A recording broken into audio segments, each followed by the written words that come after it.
Bonjour mesdames et messieurs, je suis en fait tout à fait ravi de vous retrouver dans cette nouvelle édition, dans votre émission, c'est bien sûr hebdomadaire Indice, votre verre sur l'économie égyptienne. Cette édition est tout à fait spéciale, tout à fait consacrée à la COP 27. Comment l'Égypte, en tête des pays en développement, vont profiter tous de cette édition de COP 27. Bien sûr, avant de commencer notre discussion avec deux invités de marque qui va nous parler un peu plus de ça, je dois vous proposer ce reportage de Mohamed El-Hommoussani concernant les grandes déclarations, les grands messages qui ont été lancés à partir de COP 27 qui s'est tenu ou qui se tient jusqu'à maintenant même ici en Égypte.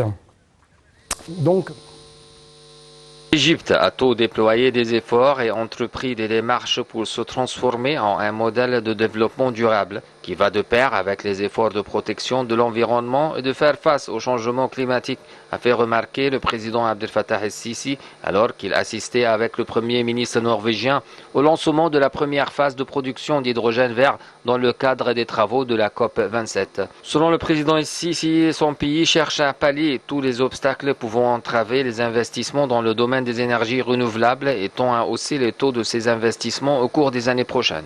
Le chef de l'État a également ajouté que la connexion électrique entre les continents africains et européens permettra d'absorber les énergies électriques géantes produites des sources d'énergie renouvelables en Afrique.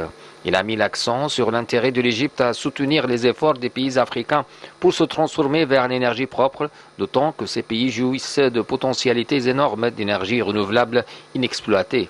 Au terme de son allocution, le président Sisi a affirmé que l'Égypte n'épargnera aucun effort pour encourager l'investissement dans les projets d'énergie et de carburant vert, vu que cela représente une chance prometteuse pour réaliser le développement économique en Égypte.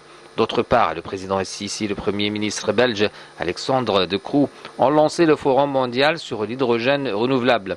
Ce dernier constitue une plateforme réunissant toutes les parties prenantes afin de faciliter la production et l'usage de l'hydrogène renouvelable en vue de réduire les émissions de carbone et d'accélérer la transition équitable vers les énergies renouvelables parmi d'autres. Lors de la séance L'avenir de l'énergie, le président Abdel Fattah el-Sisi a souligné que le lancement de la première phase de l'installation d'une centrale de production d'hydrogène vert représentait un modèle pratique du partenariat d'investissement stimulant le développement économique durable et qui se base sur le rôle des gouvernements aussi bien que sur celui du secteur privé. Le président des Émirats arabes unis, Cheikh Mohammed bin Zayed, s'est félicité d'avoir conclu avec l'Égypte un accord sur le plus grand projet d'énergie éolienne avec une capacité de 10 gigawatts. Le président Abdel Fattah el-Sisi a affirmé d'être d'accord avec le chancelier allemand qu'il est temps de commencer la véritable mise en vigueur des projets de production d'hydrogène vert et d'être disposé sans pour autant prendre des risques à agir effectivement et efficacement. Nous visons la création de mécanismes souples qui peuvent aider à réduire le coût de la finance verte pour les pays africains, a dit mercredi le ministre des Finances Mohamed Maït lors de la séance intitulée « Réduire les coûts d'emprunt vert » et organisée dans la journée de la finance organisée dans le cadre de la COP27 à Sharm el-Sheikh. Pour le ministre, ces mécanismes facilitent la liquidité et la durabilité en créant un marché efficace pour le rachat des bons du Trésor et des obligations du gouvernement afin de fournir des liquidités suffisantes pour atteindre les objectifs de développement, stimuler les investissements dans des projets respectueux de l'environnement de sorte que le secteur privé ait un plus grand rôle pour combler le déficit du financement sur le continent africain. Les Nations Unies ont annoncé le lancement de la nouvelle initiative des marchés africains du carbone dans le cadre de la COP27 dans le but de promouvoir la croissance de la production de carbone et créer des opportunités d'emploi en Afrique. Dans une allocution lors de la séance du financement du climat à l'ère des crises multiples dans le cadre de la journée des finances sur Madbouli, l'Égypte a visé à fournir des programmes de transition vers l'économie verte. La coopération entre les gouvernements et la société joue un grand rôle dans les programmes d'adaptation et d'atténuation, a-t-il dit. Le Premier ministre a lancé mercredi depuis le pavillon égyptien dans la zone bleue le plan d'investissement de la stratégie nationale sur le changement climatique. Le Premier ministre a confirmé l'importance de mobiliser les efforts du secteur privé pour financer les projets verts et l'énergie renouvelable, ajoutant que le gouvernement a avancé de grandes facilités au secteur privé. Les politiques financières sont devenues un facteur déterminant dans l'accompagnement des efforts déployés pour l'atténuation et l'adaptation climatique, a dit le Premier ministre. Le succès des débats dépend de la capacité collective à avancer des initiatives sérieuses, efficaces et applicables, a-t-il précisé. M. Madbouli a souhaité que ces initiatives soient traduites en engagements sérieux, en sus des idées que pourraient suggérer les participants pour aider à assurer des ressources supplémentaires aux pays en développement, notamment ceux d'Afrique. Le coût des dommages structurels causés par les catastrophes naturelles en Afrique atteindra 415 milliards de dollars par an d'ici 2030 sans intervention rapide, a indiqué le ministre de la Planification et du Développement économique Hala Saïd. L'Afrique s'engage à mettre en œuvre l'accord de Paris sur le climat, a dit le président du Sénégal, Macky Sall.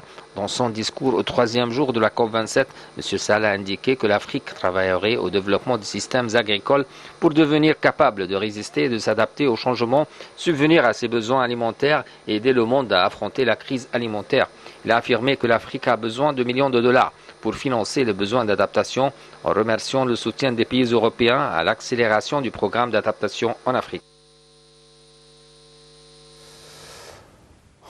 Donc, pour commenter et analyser les grands messages et les grands profits dont vont tirer les pays en développement, notamment dans le domaine agroéconomique, nous avons actuellement en ligne de l'Internet international pour la première fois Dr Khaled Ayed. C'est un expert dans le domaine de l'agroéconomie. Monsieur Khaled Ayed, bonjour. Bonjour, vous êtes le bienvenu. Monsieur. Merci beaucoup pour nous rejoindre à travers la ligne de l'Internet international. Je vous souhaite bienvenue ainsi que tout le monde sur la chaîne. Merci beaucoup encore une fois pour nous rejoindre à travers la ligne. Et justement, ma question porte sur comment l'Égypte, à travers COP27, peut être une partie de la solution de la crise alimentaire mondiale. Comment l'Égypte va tirer profit de la COP27 au niveau des financements et des partenariats pour résoudre les crises qui frappent le domaine alimentaire, le domaine agricole, mais aussi le domaine des engrais. Au début, en très résumé, j'aimerais parler sur plusieurs sujets qui se relient bien sûr les uns les autres, bien sûr spécialement qui relient à l'agriculture en Égypte et en continent noir entier. Premièrement, quel est le réchauffement climatique et le changement climatique en général? Deuxièmement, quel est le responsable principalement à cette crise mondiale sur le climat de terre? Troisièmement, et le plus important surtout, quelles sont les solutions proposées pour résoudre ce problème catastrophique sur la Terre? Ouais. Les émissions de carbone provenant de la condensation de fumée d'usines et d'autres méfaits humains dans la première couche de l'atmosphère s'appelle stratosphère. La première couche de l'atmosphère s'appelle stratosphère. D'accord? Oui. Vous êtes avec moi? Oui, je vous écoute bien. Ouais. Les émissions de carbone, résultat du début de la grande révolution industrielle en Europe, jusqu'à nos jours-là, ne présentent rien à tout ce changement très rapide auquel le monde assiste ce jour-là. Ouais. Mais l'expériment nucléaire d'ingénierie climatique, il applique comme des armes climatiques modernes, comme le projet Géant Harb, qui quelques billets grands à voir, qui boulent, et les billets qui boulent contrôler le monde entier. Ce sont la raison principale et limpide de ce changement climatique rapide. Le projet Harb est celui au moyen duquel le mouvement de plaques tectoniques de la Terre est facilement on peut faire contrôler le tremblement de terre en pouvant en ce moyen créer des volcans, des cyclones météorologiques. Ces grands pays prétendent que ce projet Harb Bion n'est pas utilisé qui défend expérimentation. S'ils sont honnêtes, ils sont honnêtes jusqu'à présent, ils sont dans la phase d'expérimentation. qui souffriront bientôt. Et la terre sera perdue à cause de cela. 2 milliards de boubles, le bouble du saupillier sont touchés par expérimentation. Et c'est la raison principale pour n'y pas divulguer publiquement. C'est la principale raison pour laquelle certains de ces pays ont refusé de signer la traité sur le climat, se sont contentés uniquement d'une aide financièrement aux pays pauvres, financière aux pays pauvres. Je le considère comme compensation financière non déclarée pour ce qui leur arrivera en termes de dommages dévastateurs pour eux et le pays à la même temps.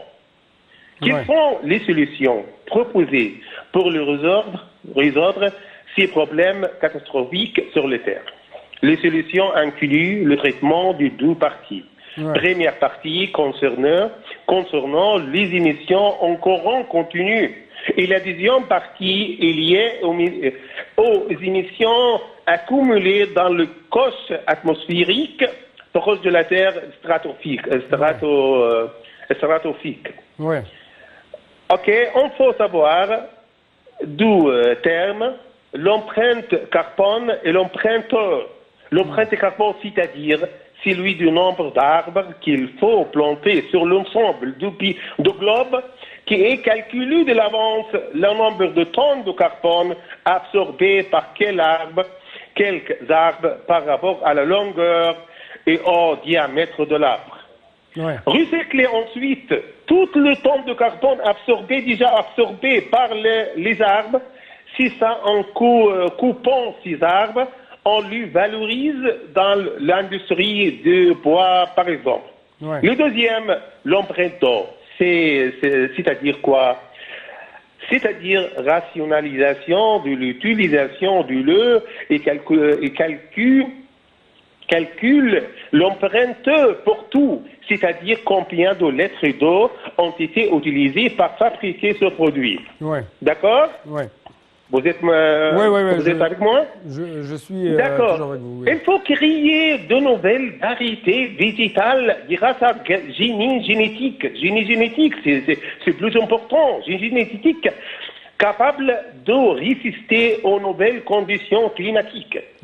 Échange, d'accord, l'agriculture aussi, l'agriculture verticale.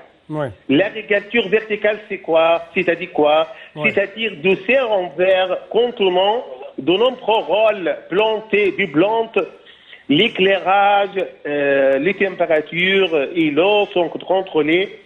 Sont contrôlés automatiquement par ordinateur. En général, il faut trouver de nouvelles technologies et des méthodes alternatives pour l'énergie verte, c'est-à-dire l'énergie d'origine organique, comme le cyclage des ordures, des déchets végétaux, des algues vertes et autres. D'accord? Les agricultures végétales, c'est-à-dire des causes de plantes superposées. D'accord? Donc, docteur Khaled Ayed, je dois vous remercier infiniment pour de tels éclaircissements de votre part. Merci beaucoup, notamment en ce qui concerne cette partie très importante concernant l'agriculture, concernant bien sûr la crise alimentaire, concernant en même temps, si vous savez, chers téléspectateurs, il y a une grande crise qui frappe le monde dans le domaine des engrais. C'est pourquoi l'Égypte, par exemple, a essayé de mettre en place une usine, une usine spécialisée dans ce domaine, une usine qui va exporter de plus en plus des engrais au niveau mondial. Bien sûr, les pays africains en particulier souffrent de manque de ces engrais et si cela va être résolu, bien sûr, il y aura une sorte de détente très grande, très large au niveau de, bien sûr, la crise alimentaire. Justement, nous attendons Dr Amr Hamid qui va avec nous en ligne de NAL TV International. On essaye bien sûr de lui proposer quelques questions très rapidement concernant la dette contre le financement climat. Mais bien sûr, il y avait quelques déclarations faites par le docteur de Finances, notre ministre de Finances, docteur Moït, dette contre les financements climatiques et autres équations entre les pays en développement et les pays développés. Mais justement, nous espérons bien sûr retrouver docteur Amr Hamid, mais jusqu'à maintenant, il ne savait pas que cela est réussi.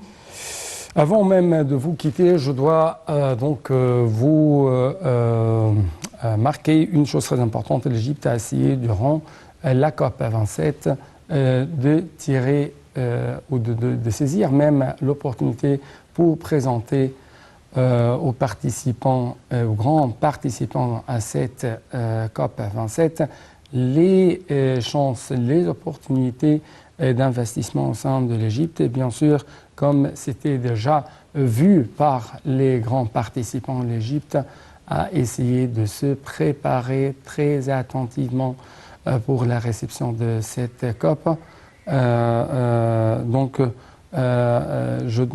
Parce qu'il y a une bonne infrastructure que l'Égypte dispose actuellement.